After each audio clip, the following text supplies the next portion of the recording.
నమస్తే. Hello.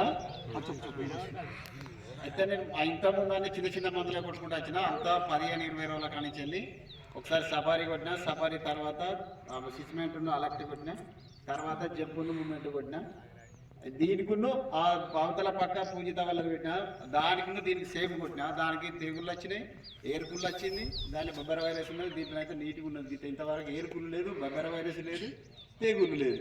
Crop కూడా వచ్చేసి దానికి కొట్టిన గయ పోషకాలు, దీనికి కొట్టిన గయ పోషకాలు, అలా పలసగా ఉన్నది క్రాప్, ఇంకా చిక్క ఉన్నది.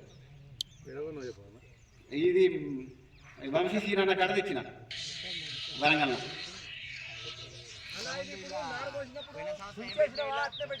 నారు పోసినప్పుడు అది పొడుగు పెరిగింది, దాన్ని సూచి పెట్టినా, దీన్ని సూచకుండా పెట్టినా. ఆ అడుగు నుంచి వెళ్ళి పిల్లక బ్రాంచెస్ చిన్నప్పటి నుంచి అట్నే వస్తుంది.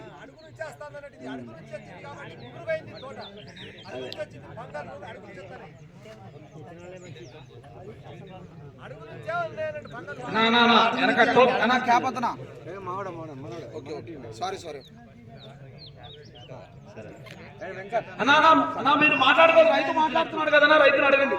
ఫస్ట్ 30 ఇసులు పెట్టిన, ఇంత ముందు 30 ఇసులు పెడితే పెద్దగా అవుతుందని మళ్ళీ దాన్ని 25 చేసిన. అదే రాజకుమారికి ఇట్లా 30 ఇసులు పెట్టుకున్నాం, నేను 25 పెట్టిన. సార్